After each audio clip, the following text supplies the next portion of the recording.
আসসালামু আলাইকুম। স্বাগতম আপনাকে বিবিসি আন্তর্জাতিক ওয়ার্ল্ড নিউজে। কয়েক সপ্তাহের মধ্যে নির্ধারিত হবে ইউক্রেন যুদ্ধের ভবিষ্যৎ। গাজা উপত্যকায় ৯৭০ বার যুদ্ধবিরতি লঙ্ঘন করেছে দখলদার বাহিনী। উত্তর কোরিয়ার পারমাণবিক সক্ষমতা বাড়ানোর ঘোষণা দিলেন কিম। রাশিয়ার রকেটে চড়ে মহাকাশে ইরানের ৩ স্যাটেলাইট। ট্রাম্পের শান্তির প্রচেষ্টা বিশ্বজুড়ে প্রশংসা পাচ্ছে। শুনছিলেন শিরোনাম, এইবার বিস্তারিত। রাশিয়া ও ইউক্রেনের মধ্যে চলমান রক্তক্ষয়ী যুদ্ধ বন্ধ হবে কিনা তা আগামী কয়েক সপ্তাহের মধ্যেই পরিষ্কার হয়ে যাবে বলে জানিয়েছেন যুক্তরাষ্ট্রের নবনির্বাচিত প্রেসিডেন্ট ডোনাল্ড ট্রাম্প। রোববার ২৮ ডিসেম্বর ফ্লোরিডার মার-এ-লাগো অবকাশযাপন কেন্দ্রে ইউক্রেনের প্রেসিডেন্ট ভলোদিমির জেলেন্সকির সঙ্গে এক রুদ্ধদ্বার বৈঠক শেষে আয়োজিত যৌথ সংবাদ সম্মেলনে তিনি এই মন্তব্য করেন। ট্রাম্প জানান, শান্তি চুক্তির বিষয়ে সবকিছু ইতিবাচকভাবে এগোলে খুব দ্রুতই একটি চূড়ান্ত সিদ্ধান্তে পৌঁছানো সম্ভব হবে। অন্যথায় এই সংকট দীর্ঘস্থায়ী রূপ নিতে পারে। ওয়াশিংটনে ইউরোপীয় নেতাদের সঙ্গে শান্তি আলোচনা শুরুর ইঙ্গিত দিয়ে তিনি বলেন যে ইউক্রেন ও যুক্তরাষ্ট্র বর্তমানে একটি কার্যকর সমঝোতার অত্যন্ত কাছাকাছি অবস্থানে রয়েছে। যুদ্ধবন্ধের এই নতুন শান্তি পরিকল্পনাকে বেগবান করতে প্রয়োজনে ইউক্রেনের পার্লামেন্টে ভাষণ দেওয়ার আগ্রহ প্রকাশ করেছেন ডোনাল্ড ট্রাম্প। তিনি বলেন, এই উদ্যোগ যদি প্রতি মাসে হাজার হাজার মানুষের জীবন বাঁচাতে সহায়তা করে তবে তিনি নিশ্চিতভাবে এটি করতে চাইবেন। অন্যদিকে প্রেসিডেন্ট জেলেন্সকি জানিয়েছেন যে যুদ্ধ পরবর্তী ইউক্রেনের নিরাপত্তা নিশ্চয়তা নিয়ে দুই দেশের মধ্যে একটি প্রাথমিক বোঝাপড়া হয়েছে। যদিও ট্রাম্প এ বিষয়ে কিছুটা সতর্ক অবস্থানে থেকে বলেছেন যে চুক্তির ক্ষেত্রে প্রায় ৯৫% অগ্রগতি হয়েছে এবং এই প্রক্রিয়ায় ইউরোপের দেশগুলোকেও বড় ধরনের দায়িত্ব পালন করতে হবে। দীর্ঘ ৪ বছর ধরে চলা এই যুদ্ধের প্রধান অমীমাংসিত ইস্যু হিসেবে দেখা দিয়েছে ইউক্রেনের দনবাস অঞ্চল। রাশিয়ার দাবি অনুযায়ী যুদ্ধ থামাতে হলে পুরো দনবাস এলাকা মস্কোর কাছে ছেড়ে দিতে হবে, যার বড় অংশ বর্তমানে রুশ সেনাদের নিয়ন্ত্রণে। ট্রাম্পের শান্তি প্রস্তাবেও অঞ্চলটি রাশিয়ার হাতে ছেড়ে দেওয়ার ইঙ্গিত থাকলেও ইউক্রেন এতে এখনও দ্বিমত পোষণ করছে। গত অক্টোবর মাসে যুদ্ধবিরতি কার্যকর হওয়ার পর থেকে ফিলিস্তিনের গাজায় প্রায় ৯৭০ বার যুদ্ধবিরতি লঙ্ঘন করেছে ইসরায়েল। রোববার ২৮ ডিসেম্বর আঞ্চলিক কর্তৃপক্ষের বরাতে বার্তা সংস্থা তাস এ খবর জানিয়েছে।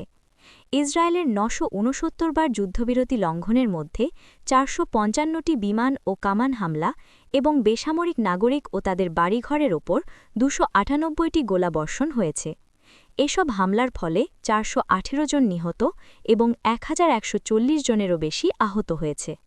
আঞ্চলিক কর্তৃপক্ষ অভিযোগ করছে ইসরায়েল এখনও গাজা উপত্যকায় মানবিক সহায়তা পৌঁছে দেওয়ার ক্ষেত্রে বাধা সৃষ্টি করছে।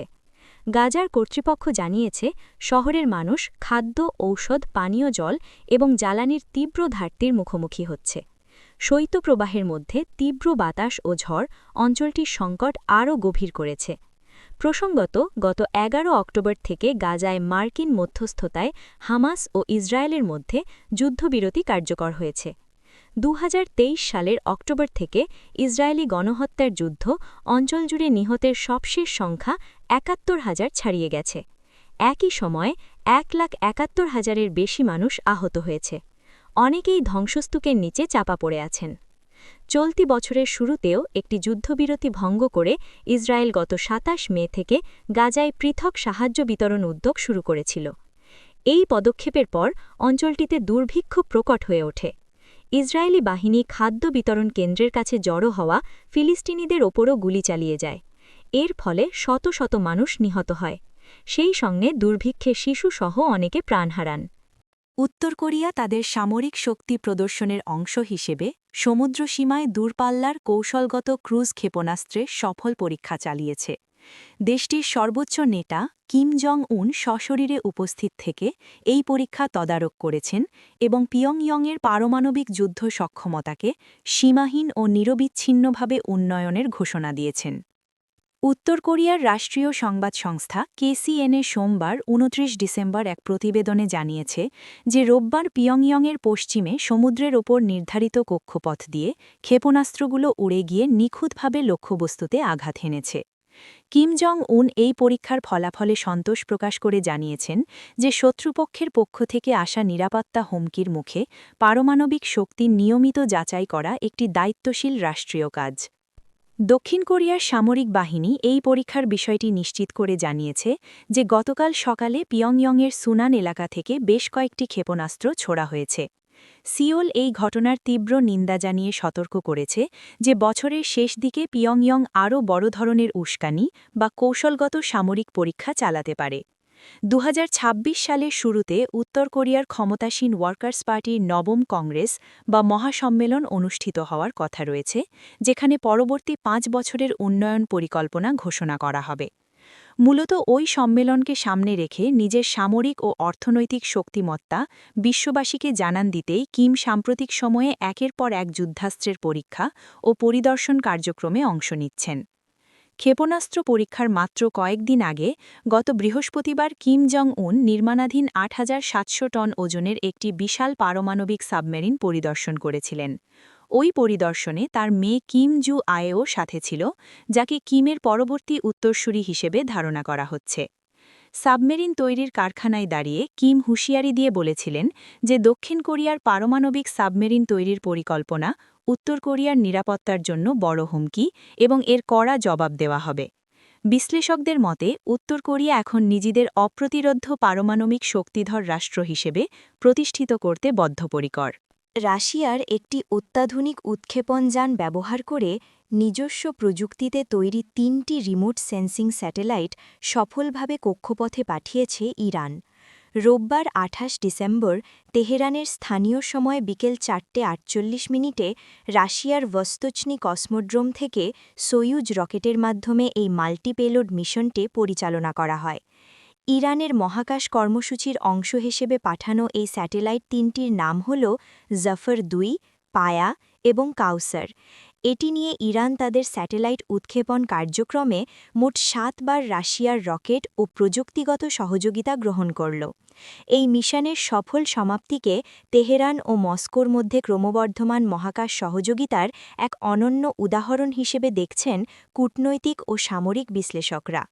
মস্কোতে নিযুক্ত ইরানের রাষ্ট্রদূত কাজেম জালালি এই মিশনকে ইরানের মহাকাশ বিজ্ঞানের অগ্রযাত্রায় একটি মাইলফলক হিসেবে অভিহিত করেছেন। সামাজিক যোগাযোগ মাধ্যম এক্সে দেওয়া এক বার্তায় তিনি জানান যে স্যাটেলাইটগুলো সম্পূর্ণভাবে দেশীয় প্রযুক্তিতে ইরানের সরকারি সংস্থা, বিভিন্ন বিশ্ববিদ্যালয় এবং জ্ঞানভিত্তিক বেসরকারি কোম্পানিগুলোর যৌথ প্রচেষ্টায় নির্মিত হয়েছে। যদিও উৎক্ষেপণ প্রক্রিয়াটি রাশিয়ার সহায়তায় সম্পন্ন হয়েছে, তবে নকশা থেকে শুরু করে নির্মাণের প্রতিটি ধাপ ইরানি বিজ্ঞানীরা দেশেই সম্পন্ন করেছেন। জালালি আরও উল্লেখ করেন যে এই ৩টি স্যাটেলাইটের মধ্যে ২টি সরকারি খাতের এবং একটি সম্পূর্ণ বেসরকারি উদ্যোগের ফসল, যা ইরানের মহাকাশ গবেষণায় বৈচিত্র্য আসার ইঙ্গিত দেয়।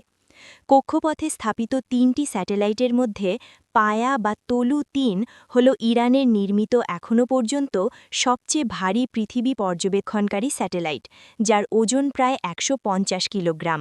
এটি মূলত পৃথিবী পর্যবেক্ষণের কাজ করবে।